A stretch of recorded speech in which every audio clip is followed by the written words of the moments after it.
Finding one's self in the real world.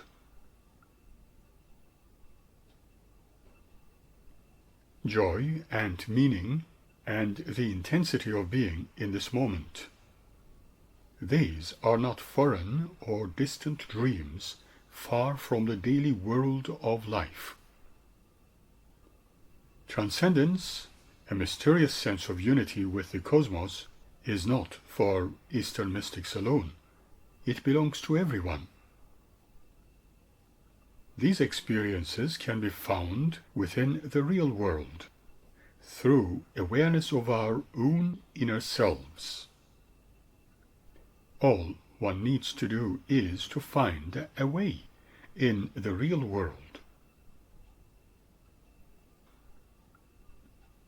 When we look around, we notice that there is something unreal about the world. We seem to be busy with all sorts of things, but sooner or later we discover that something about our view of things is out of sync. This does not mean the world being collapsed, pollutions and starvations, but something more basically wrong. What we observe seems to be out of sequence. The perspective keeps on changing, and we may not have been taught about it. We need to examine our experiences. For example, time. It passes as we observe, and we are told that we will die. We are getting older, and our birthdays are clicking away. But something within us does not feel the change. We are like a mirror, reflecting everything but absorbing nothing. That mirror does not change. Time fits my body and the world I observe, but it does not fit me. Yesterday, today, and tomorrow are like a road stretching far behind and far ahead. 10 feet ahead or behind appears to be the same. Time is different. That is, 10 seconds past or ahead is nothingness, whereas now, this very moment is clear, bright, and real. On either side of time, the past, memories, and the future, imaginings, take place. The place you were 10 seconds ago has vanished, and 10 seconds ahead, there is nothing. The road of time is a thought. We are told that we are fundamentally alone. We seem to be confronting the universe alone. But what is the nature of that universe?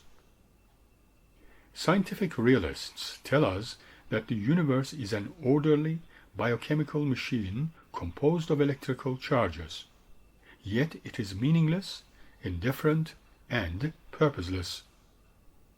Is this your experience?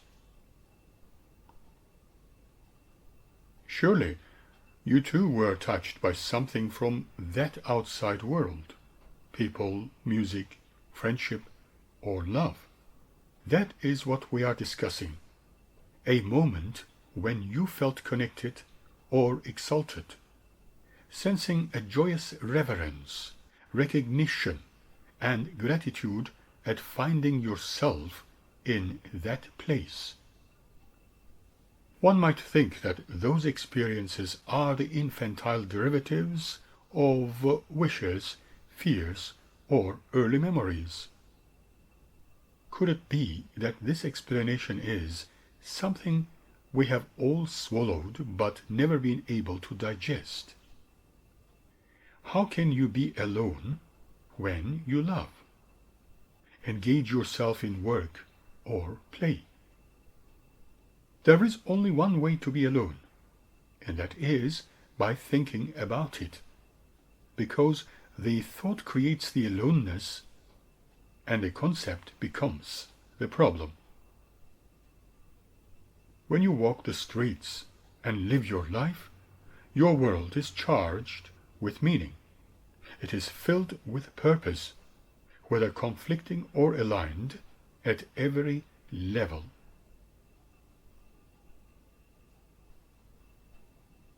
Who or what are you? I thought I was happy, for I was thinking. But when I look inside, it seems that I am looking at my feelings as if through a window. Therefore, if I am able to look at them, how can they be me? There is an awareness, observing everything, although unnoticed. It is there all the time. When I look deep inside to find myself, that awareness becomes me. In fact, it was there all the time, whereas everything else changes.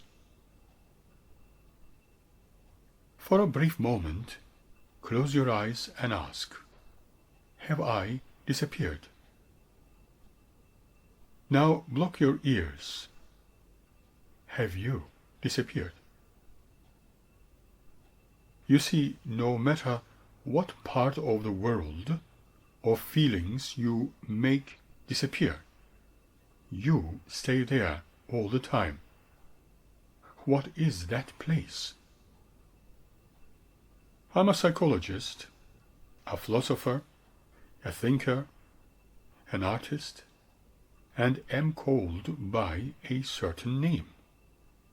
But when I ask that question, I become that window, the lookout, and that awareness. This is an experience we all share. But your own aware self was never mentioned during your school years. Satisfaction does not last. You work for a goal which evaporates when it is in your hands. That is the way life is. What an odd life. Nothing is perfect, particularly you. But why should life be defective? Would you have started it that way? Was what you have been told about life, time, dissatisfaction, and imperfection true? Maybe we were all duped and living in darkness, in a crazy house until now. But there must be a door. Everybody starts as an awareness within the womb. At this stage we are warm and at ease, yet unaware of it. As we grow, sensations flower. There are no needs, no wants. Food and oxygen flows through the blood. Everything is comfortable, and we call this the fetus. Premature infants are, psychologically at least, fully functional. While still inside, the fetus senses the outside world and can respond, although at this stage a nervous system may not be observed. It is there and responsive. We are aware and able to learn whilst still in the womb. But who can really remember what we have learned? The body remembers. Posture shaped by tension, tight bellies, encoding pain and fear of early years.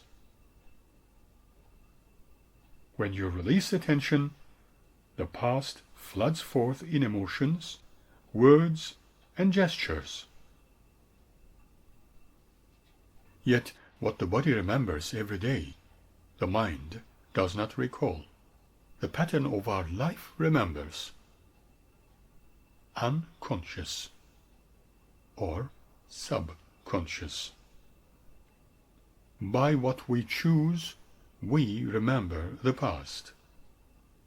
Remembering by emotions guides one's life without being noticed.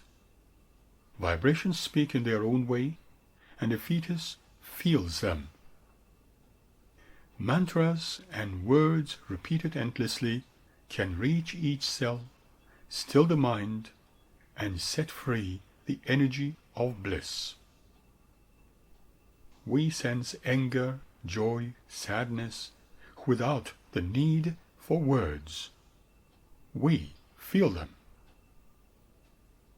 Acupuncturists say energy permeates and flows through the body, affected along the pressure points on meridians.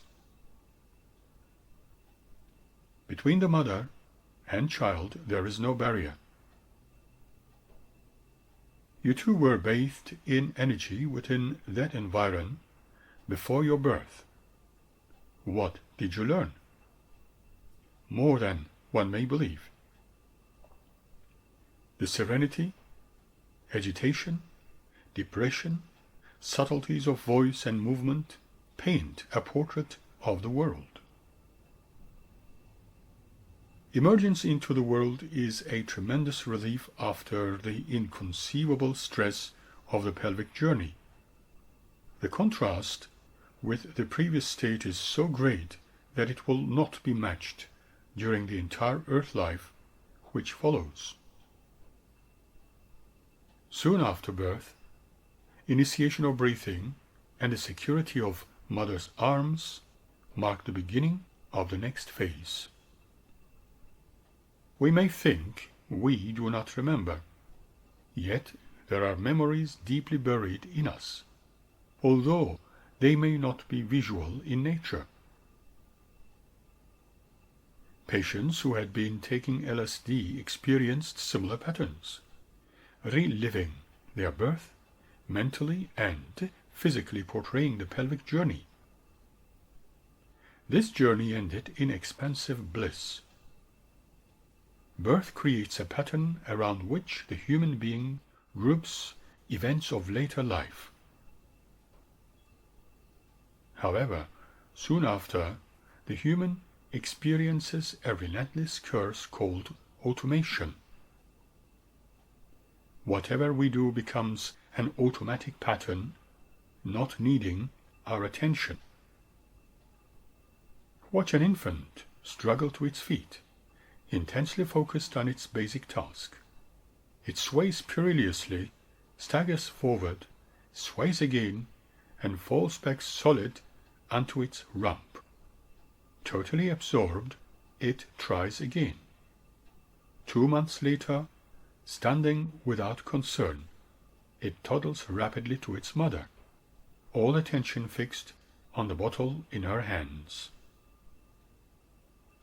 Think of an adult learning to drive, sweating to make the clutch and gear work together. Yet a year later, he or she drives down the freeway at 80 miles an hour, talking with a friend at the same time. We learn everything.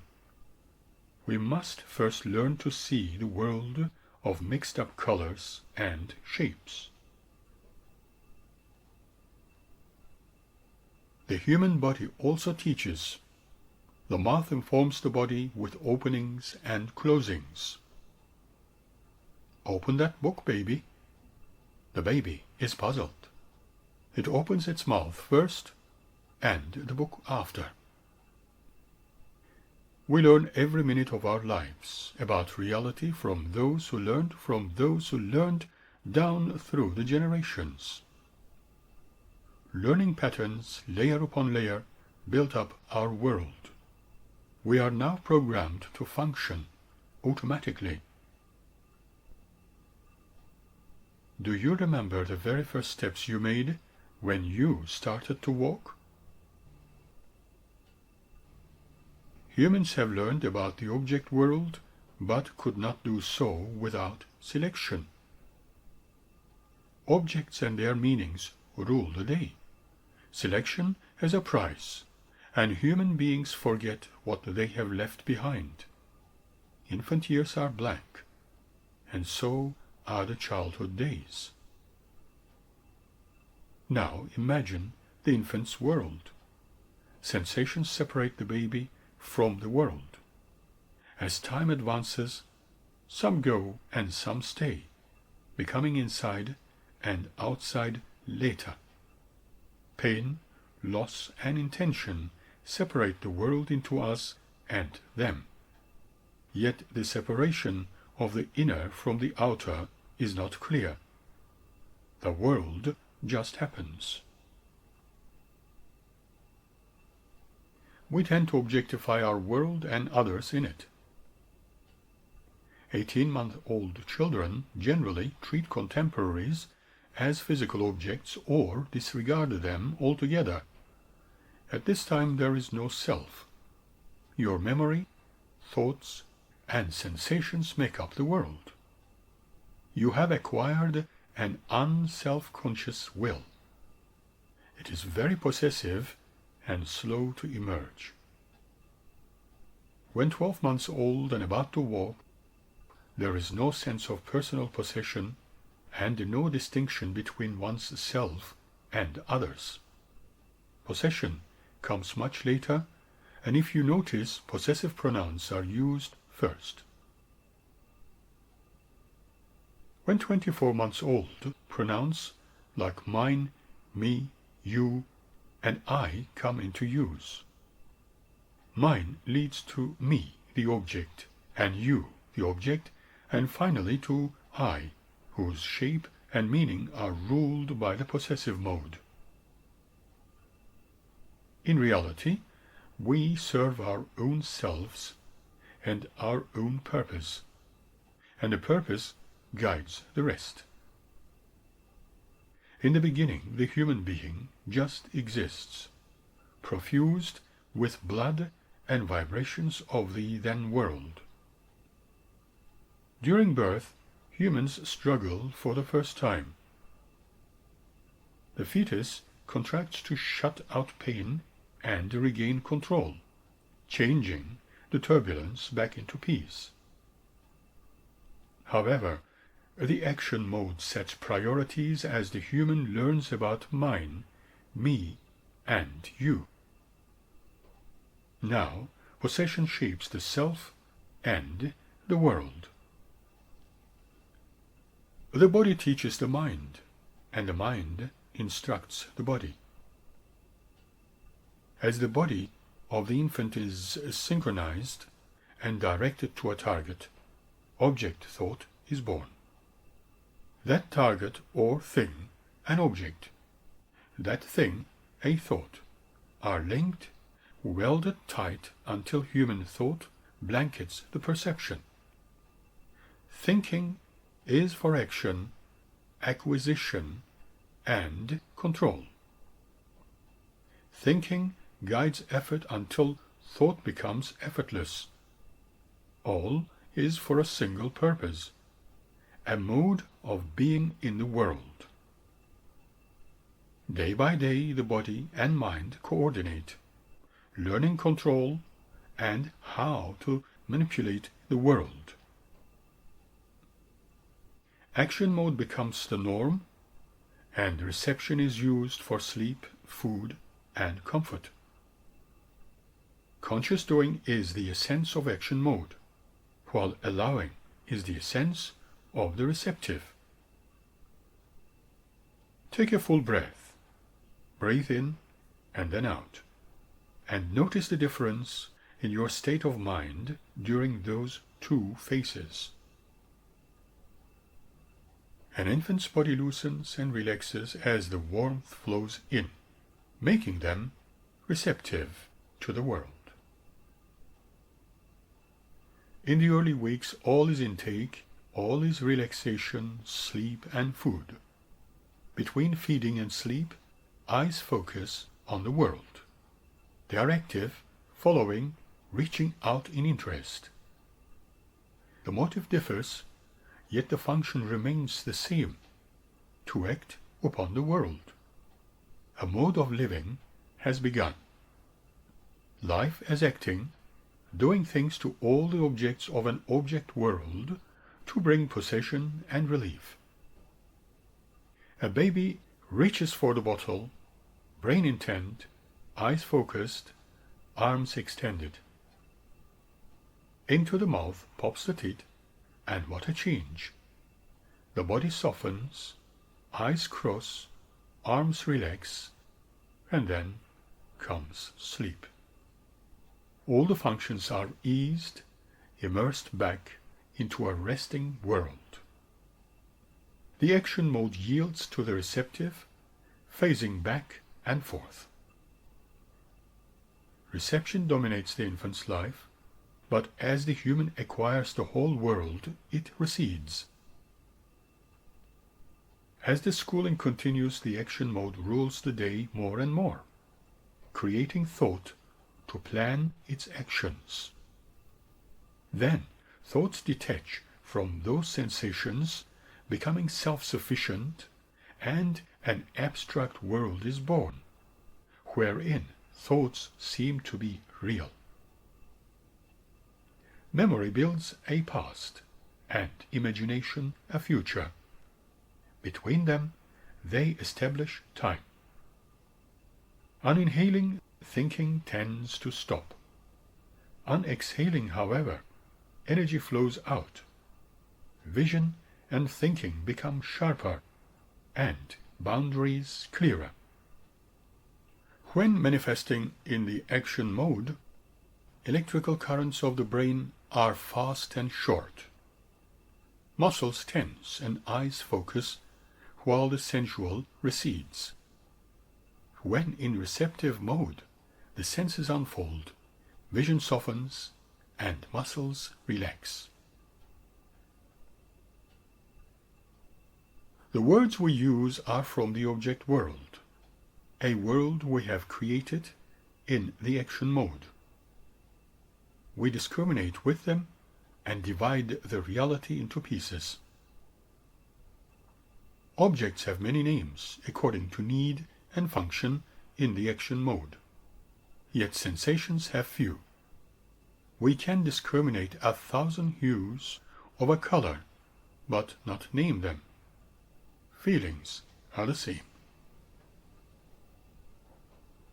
How many forms of love have we to match against one word? Love is experienced in the receptive mode. It is the action mode that separates with forms, boundaries, words, logic, and the flow of time. The receptive mode unifies. It is sensory and diffuse. Receptive time is instantaneous. In that mode, the self merges into now. The goal we set controls the mode, but what is the goal? Is it to combat, control, capture, receive, synthesize, or to allow?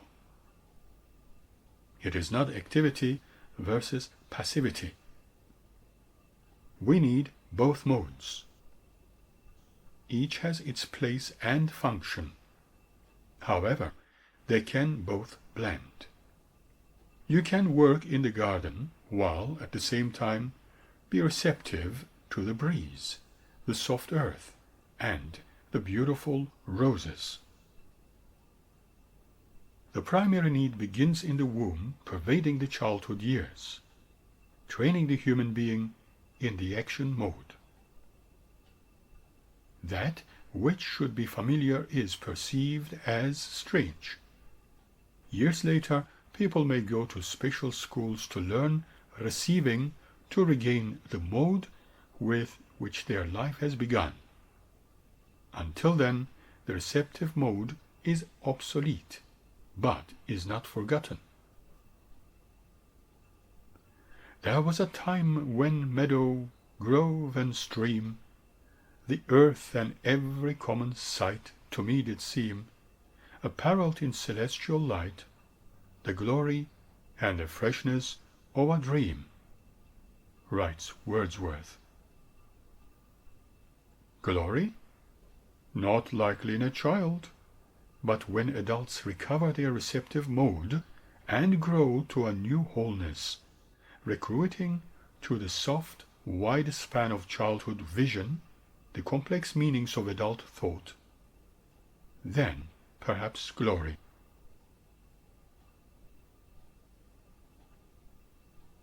Self, time, anxiety. The action mode creates a world with its own dimensions and distinctive features, unquestioned in their status as elemental facts. Who really does not assume a separate self and flow of time? They indeed are the pillars which uphold that world. The self grows, for it has its own plans. We started as a pure happening. We were what was happening in the womb. With the birth process, intention formed to a direct action. Fear and desire took their roots and grew in strength. With intention, the body self took form, because the body is the agent of intention, as it executes a biological plan, a plan of possession. Remember mine, me, you, and I? And the body is the source of pain and pleasure.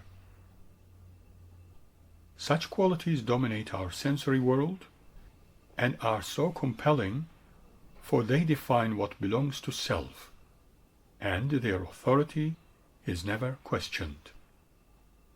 Memory and symbol engage sensation, organizing objects and object laws.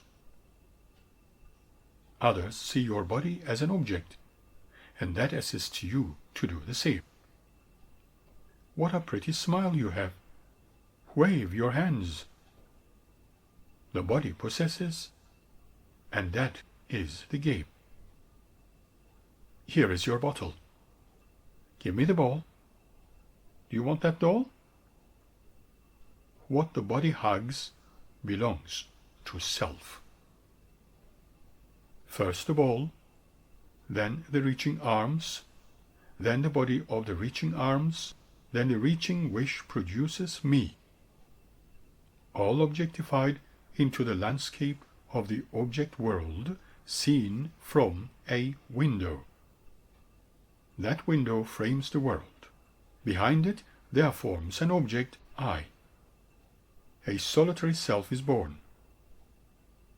Memory creates time and orders objects in a past. Images and words create a future. Between past and future, there are laws connecting both in a smooth path on which walks the form of self.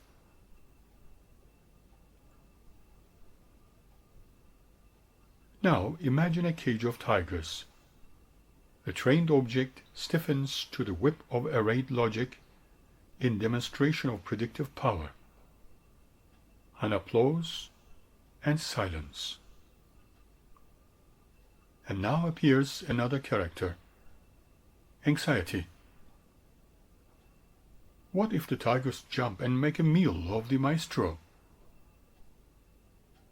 These shadows of the future cast by the past can overwhelm the bright display, so the scene of gaiety can give way to troubled dreams. Can it be done? But what if? Remember, you see, the action mode has welded past and future into an arrow. As it flies, there can be no resting because now has disappeared. It seems that by action mode we acquire self, gain power, and survive. But the past and future, joined by anxiety, has no room for now. We do scurry in images, memory, thought, so that we have no time to stop and be nourished by the world. It is like forgetting how to eat. We begin to starve at the banquet. And so, believing what we are taught, we cannot fit the world. More schooling defines the self, and that self stands like a sculpture's armature. Frank is a good boy. Lenka is a very understanding person. Helen has black hair. Animated sculptures taking shape, sitting in rows in a school, eyes peering out of the hardening clay. Adolescence is a time of identity. Who are you? Who am I?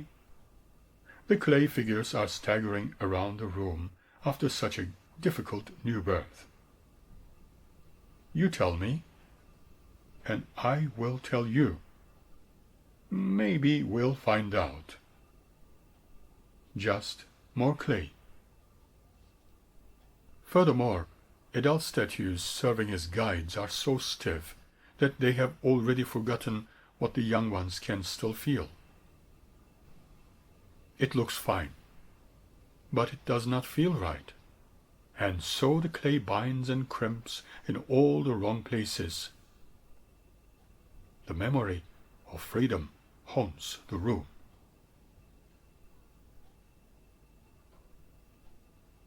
How do you spend your day? You wake up in the morning and things are unsorted.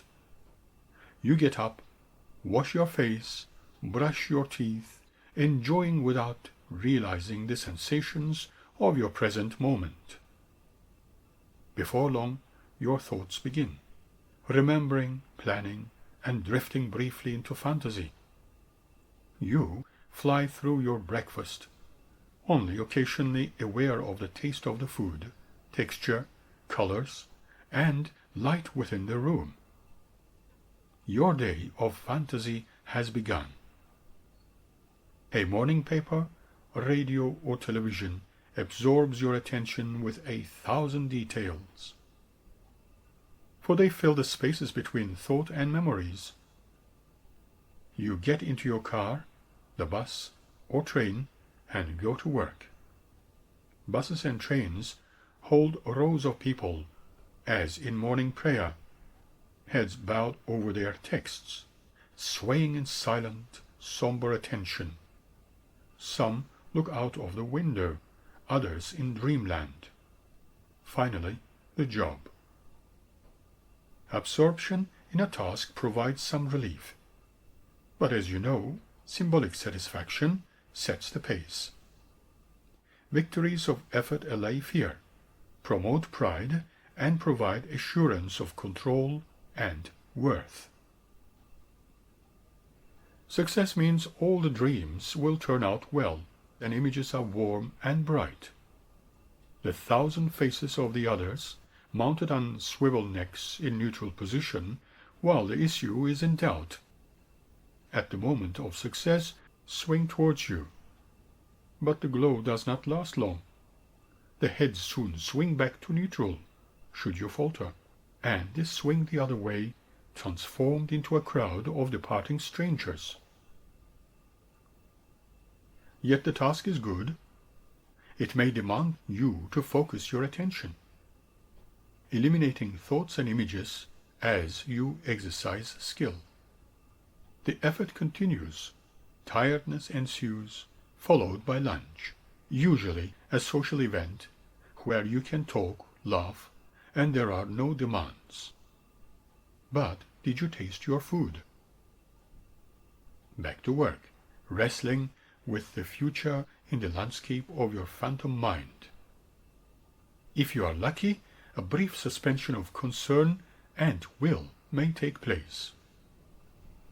The creative moment was complete. It was solid. You felt its difference from the rest. A housewife experiences the same. The usual morning cleanup, helped perhaps by radio or television, lives 1,000 fantasies, while the vacuum cleaner sucks up the dirt, its noise washing out the detail. The chores done, and in the afternoon perhaps a gathering of friends for a chat and stimulation in the abstract world. But what was the texture of the cup? What was the feeling? The end of the day, at home, where everyone converges with his or her hunger. Supper, the biggest meal can give you some joy if not washed away by the daydreams or empty talk. Then follows an evening of watching television, playing cards, or perhaps a gathering of friends. Finally sleep, perhaps sex before sleep, a touching and sensing of what is now. That change of body energy brings you home for a moment, dissolving the structures of mind, leaving instead some peace and joy. Then sleep. Weekends, work around the house, going to a restaurant, perhaps to a cinema, 3-4 hours of symbols, emotions, fantasies, where you need do nothing except surrender yourself to someone else's world. Then religion, dependency fulfilled, a contract for work performed, for faithfulness, the promise of eternal care, fathers, mothers, fantasies above the clouds, accompanied by organs and singing all together. Yet an echo of something else may pervade the whole. Something may be touched, some reminder. Oh yes, I must come here more often. Perhaps sports, pure play unless a task. Performances measured by the numbers may spoil that too. But there are times when the miraculous happens. The body flows into the ball, the skis, the wave, the lawn, and once again a light turns on. Oh yes, I had forgotten. I want more. Alas, you forget again.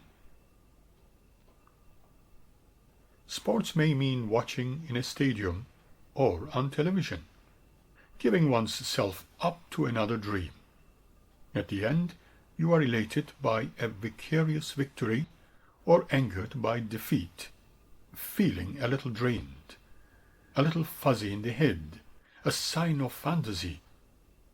But you and I are not like that, not living in a phantom world of abstract symbols which form a fine mesh covering up the world so that hardly a speck shows through. Oh, not me. Are you sure? Every thought you have is unreal. Every one is an abstraction, a shadow of the thing that is. Your future is not real. Imagine a blue elephant in the sky. Your past is not real, for the past is made of memories. How can you fit your memory of the ocean inside your living room? Do you know why? Memories are images of where you are not. Concepts are not real. If you write down $1 million on a piece of paper and take it to your local grocer, good luck. Thinking is not real. It is a tool. Every thought, memory, imagining, and anxieties, your hopes, and all your desires are unreal. What of the day you just lived in fantasy, in abstraction, concerned with past pleasures and future problems? How much was real? You might think that this is crazy. It is semantics, tricks with words. Have you noticed how they report the news when a war is on? 200 enemy soldiers killed. They did not say 200 husbands, brothers, lovers, sons were killed today. Strange, isn't it? You see, fathers evokes the real, whereas enemy soldiers evokes a dream. And if we evoke the real, what would happen then? Billions of dollars go for war, for killing a husband, a father, a brother, a lover. Our resources are ending, and yet we still seem to take the dwindling energies to fashion equipment to destroy. Consider, to minister to their fantasies, to entertain them, people pay hundreds of times the amount of money they give to those who grow their food. It is the nature of ideas, fantasies, and symbols that they have no guiding wisdom on their own. The action mode is out of control, and we all seem to be dreaming of a symbolic world, only briefly waking to what is real. Activities and fantasies will not do. What else is there? Is there a door? The mystical and the spiritual life have always been with us. We have seen the churches and processions and read about holy men and Zen masters full of enlightenment. Western scientists prove that meditation rests the body, and yogis have been chanting mantras for 3,000 years. From all around the world come tales of unusual people, hinting persistently that there exists a way. For Christians, there is the image of the cross and Jesus Christ. Western meditation is called effective prayer or contemplation. Asceticism is not new. It is all in Western tradition, but only a few think of it as a door. Texts go back 3,000 years, and people who wrote them do not seem to be fools. Take Buddha, for example. While still young, and not yet the Buddha, Siddhartha Gautama saw the prospects of old age, sickness, and death. He was a wealthy prince with a beautiful wife and child. He realized that old age, sickness, and death would affect him too. And dissatisfied, he abandoned his royal ways and sought an end to his anxieties. 6 years later, he declared he had found it. How? Not through mortifying his body, although he did that. Not through practicing special meditations, through which he achieved unusual states of consciousness, although he learned from all those things. What he learned was of no use, for their effects did not last. So, what did he do? He gave up. He gave up his austerities. He gave up his disciples, even though they came to him because of his fame of self-mortification. He sat under a tree. There was nothing else to do. In that state of cessation, he gazed upon the morning star and was enlightened as to the truth. This truth set him free. Free of what? Free from suffering and dissatisfaction. There were other Buddhas before Gautama and after him. Buddhas both in the West and the East, men and women who claimed that they had found a way or a door and left instructions for others to follow. But the world seems as narrow-minded today as it ever was. Yet those Buddhas point to the same door, and we would be foolish to dismiss it out of hand. Meister Eckhart said, "If we keep ourselves free from the things that are outside us, God will give us in exchange everything that is in heaven, itself with all its powers." Patanjali said, "Binding one's mind to a place is fixed attention. Focusedness of the presented idea on that place is contemplation." Goddard said, "When this active effort of mental concentration is successful, it is followed by a more passive, receptive state of samadhi. in which the earnest disciple will enter into the blissful abode of noble wisdom. Hilton said, "For if such a soul should desire to make any effort of its own with its interior faculties, this means that it will hinder and lose the blessings which God is instilling into it and impressing upon it." These are the instructions for opening of a door. They come from men who spoke quite different languages, lived centuries apart, and went their own way. The instructions can be summed up simply: practice, renunciation, and meditation. Renunciation is a very heavy word. Imagine all those images of self-denial. Think of a wild-haired, bearded, skinny old man in a desert cave, or a beautiful nun entombed behind convent walls. Flagellations of the body and the spirit. We seem to confuse means and ends. There is another definition of renunciation. Suzuki says, renunciation is not giving up the things of this world. It is accepting that they go away. Allowing, letting, non-attachment. Renunciation means relaxing the grasping hand, which is the opposite of the action mode. Have you ever done it? Have you ever quit? It is extremely hard to stop. Sometimes you may see visitors streaming from buses, cameras ready, stunned for a moment by the first view, but soon hard at work, looking and doing. All the while the mountains stand there, waiting to speak. Or take the nearby river, waiting to be heard, if the noise would just die down. Sometimes it does.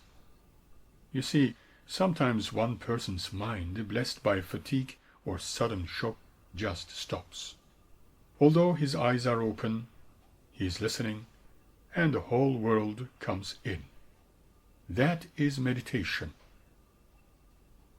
When you stop, it is renunciation. The door does not need to be religious, exotic, full of incense, robes, and symbols. It is not foreign, strange, nor secret. It is just not practiced. Buddha taught, one is one's own refuge. Who else could be the refuge? Rahula says, there is no esoteric doctrine in his teachings, nothing hidden in the closed fist of the teacher. Nothing hidden and nothing secret, just forgotten. We may have been taught that meditation meant crossing our legs, chanting in Sanskrit, fingering beads, looking holy, or just being a freak. Enlightenment meant that your troubles were gone. You could fly through the air, read minds, and avoid an unfortunate reincarnation as a frog. Spiritual meant religion, bishops, rabbis, and mullahs, solemn-faced priests and ministers, and an endless line of organs playing glorified music. Let us set all aside for a while and visit a monastery. They are schools where you learn to be spiritual. In mid-California is a place called Tassajara, a Zen monastery. The gateway entrance is traditional, and time is regulated by the chiming of the bells and wood clappers, which resonate impressively through the quiet air. Men and women wear black robes, shave their heads, and it looks very exotic. When we look at the Zendo, the meditation hall, we see them sitting in rows, cross-legged, engaged in zazen meditation. They have been told to follow their breathing or to count their breaths, one by one, and not to get involved in thinking or daydreaming. They are instructed to keep their backs straight and breathe from the belly. Pacing slowly along the rows is a robed figure carrying a stick, and every now and then one of the students presses their palms together, bows forward, and gets whacked on the shoulder. Strange indeed. They do that for 40 minutes at a time and then get up, walk slowly around the hall, sit down, and do it again. The students also have their meals in the Zendo. Their diet is strictly vegetarian. Mealtimes are more ceremony than eating, wrapping and unwrapping bowls, placing spoons and chopsticks in ritualistic order, and chanting verses, usually in Japanese. Sometimes in the evening there is a lecture about Zen. It is philosophical and full of paradoxes. Sometimes it is a translation of everyday events into Buddhism. Suzuki says, there are 3 kinds of creation. The first is to be aware of ourselves after we finish zazen. When we sit, we are nothing. We do not even realize what we are. We just sit. But when we stand up, we are there. That is the first step in creation. When you are there, everything else is there. Everything is created all at once. When we emerge from nothing, when everything emerges from nothing, we see it all as a fresh, new creation. This is non-attachment. Do you wish to try Zazen? If you sit cross-legged for 40 minutes, you may get pains in your legs. Yet the students are told, be the pain. Watch it. Do not move, do not complain, and accept it. If a student is disappointed with his meditation, he may be told, you have a gaining idea in mind. Thinking, daydreaming, and emotions are described as intrusions or distractions to be patient with until they go away. Students are not encouraged to strive to be enlightened, for, as they are told, if they are truly just sitting, they are the enlightenment themselves.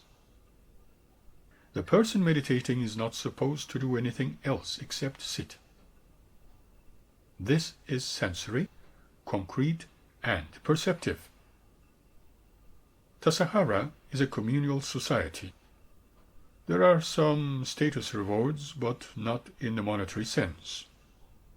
The work is shared in rotation, and the daily routine has very little variety to it. Each activity is considered as being equally important.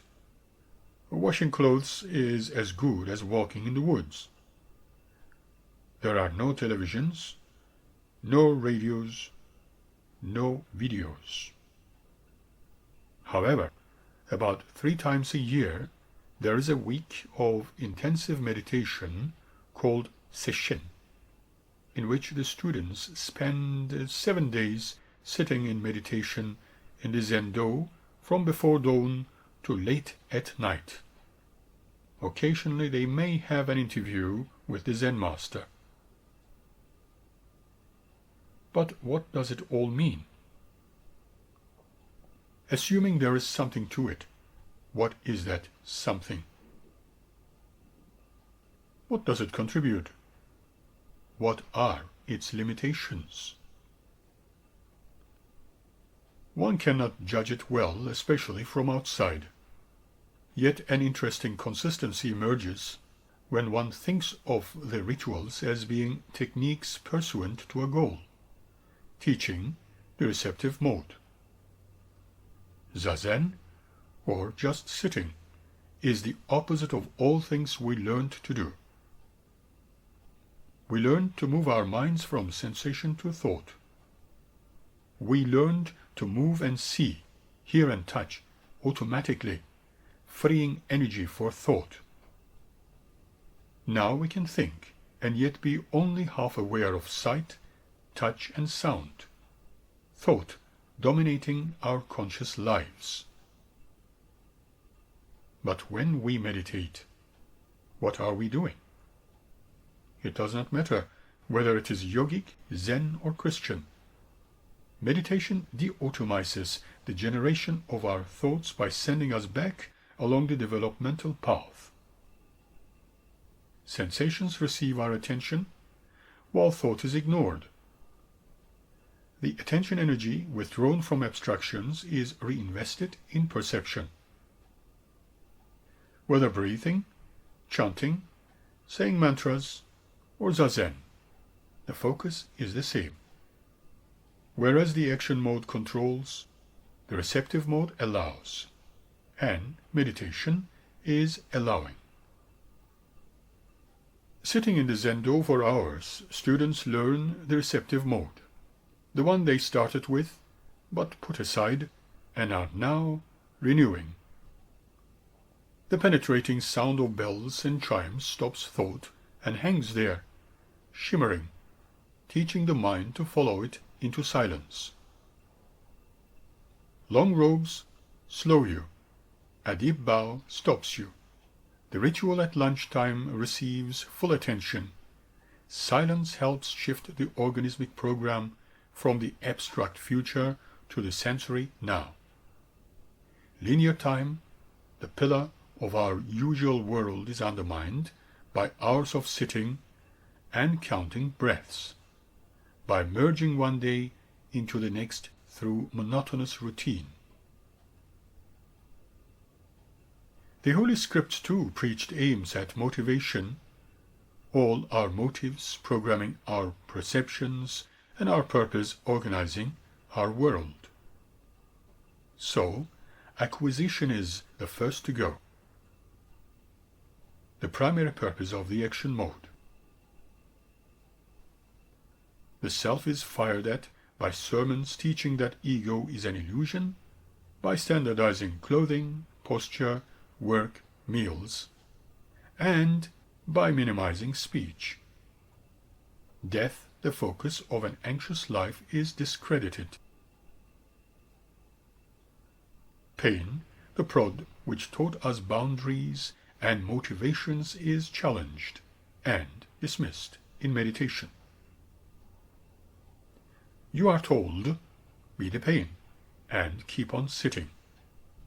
Endure, do not run, experience, and accept. Pleasure, too, has to lose its appeal. When you accept, let go, and never seek the memory of the past, how can pleasure serve to guide your acts? Renunciation is not giving up the things of this world. It is accepting that they go away. The carrot of enlightenment is dangled before the goal-seeking mind, dangled forever, out of reach, yielding in the end frustration and moments of collapse of the mode. It may be well planned. There can be more to it. There probably is. Certainly, once there was. The monastery was a tool, an instrument to help in opening an unseen door. It had a function once, somewhere, sometime. Again, from outside it is hard to tell, but the pattern at least can be seen.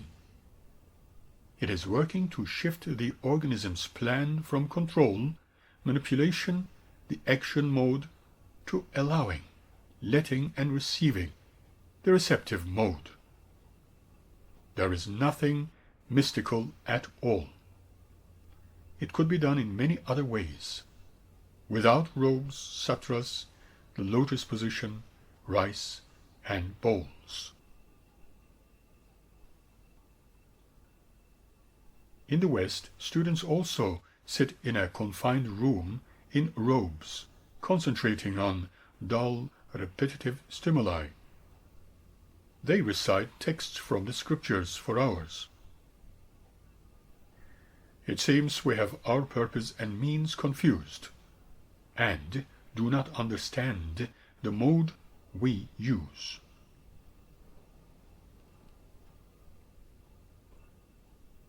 Other doors.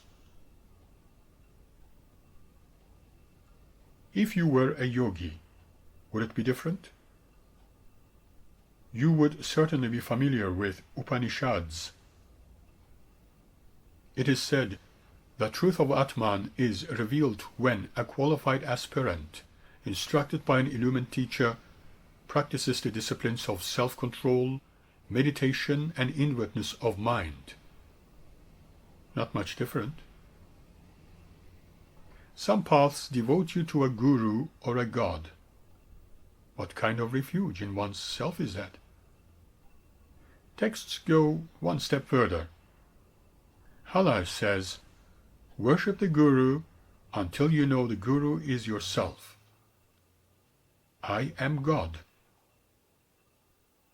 Dependency is turned around, merging the parent and the child until the human being stands forth. Renunciation, acceptance, selflessness, these notes are played on different instruments, yet yield a similar melody.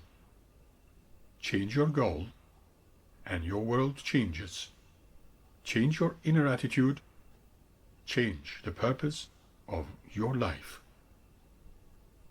It is a functional matter.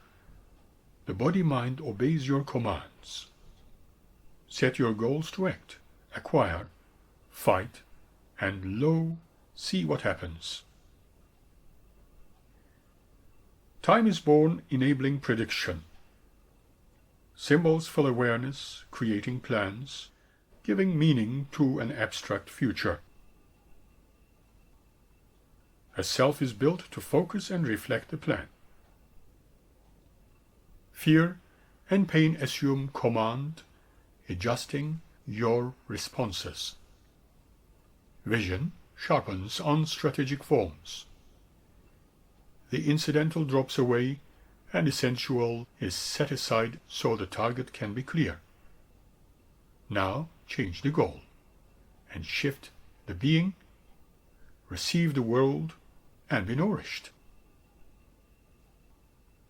The gaze will soften, vision diffuse, maximizing entry of the sensate world. Time dissolves, and now emerges, accompanied by satisfaction. Self subsides, and the world enters. Muscle tension eases, breathing slows, judgments fall away. Beyond fear, beyond pleasure, now is. All questions are answered, for the questions have disappeared. The mode of being, the receptive mode, serves a different function. It is not higher or more spiritual.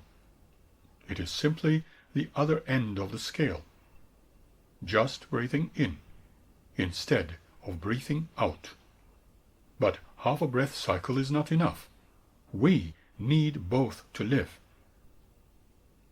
The body knows how to breathe, and it knows the way to another world.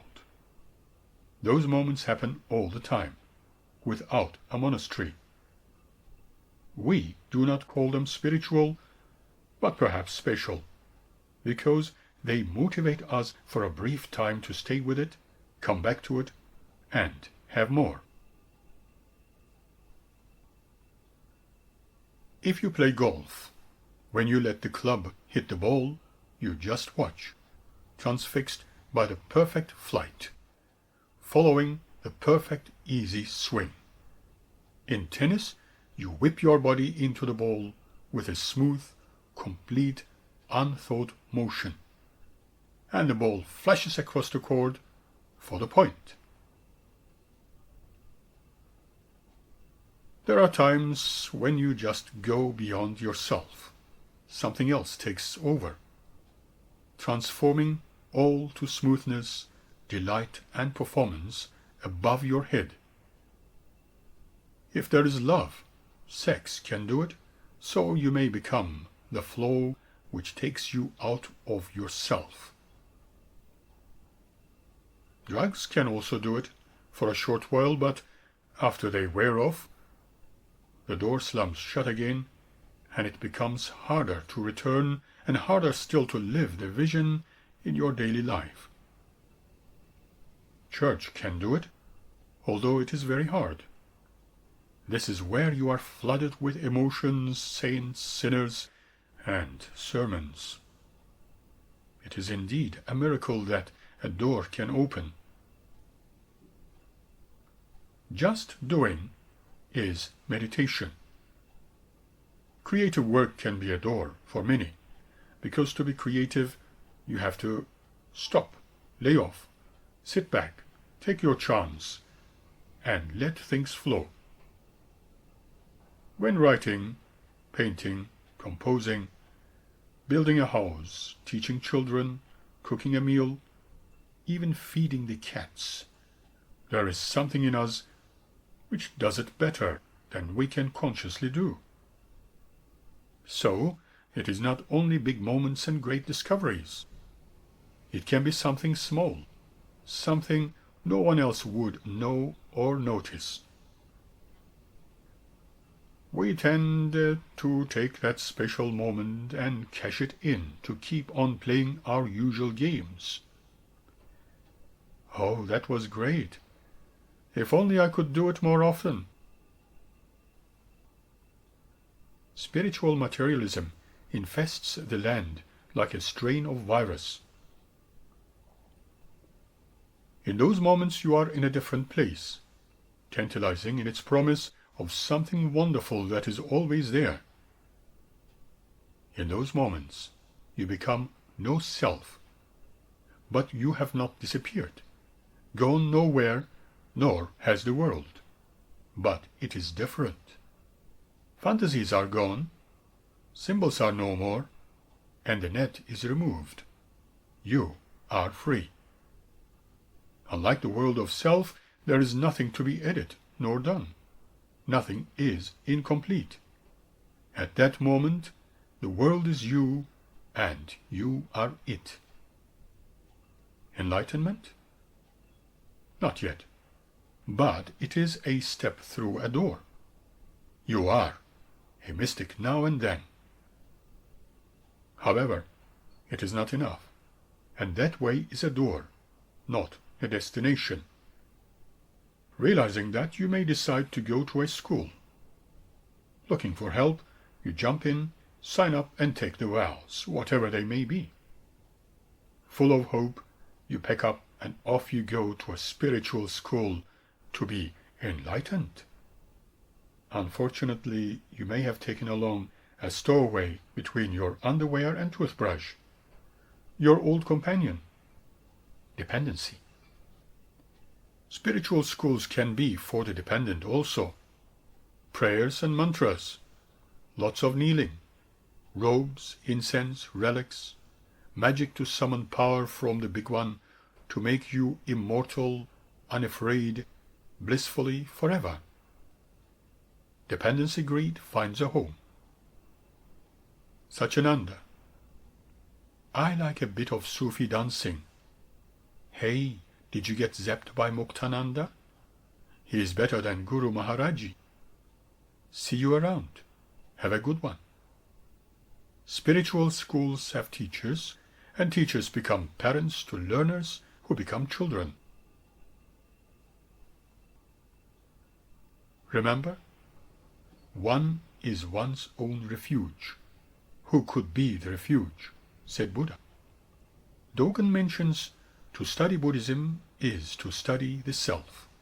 To study the self is to forget the self. To forget the self is to be enlightened by the 10,000 dharmas. The list of the 7 deadly sins has left out the worst one. For if you want to know the reality and act in it with your creative powers, dependency will do you in. It is not listed because it is often hidden and occupies our perception that we are not aware of how tyrannically it binds our lives. Dependency is subtle and disguised. It is just the wish to have some kind of parents. Dependency is a fantasy. In that fantasy, those parents know what you should do. They give you what you want and need. They are powerful, for they can control what you cannot. Love, anger, fear, sickness, age, and death. They love you as if they are your real parents.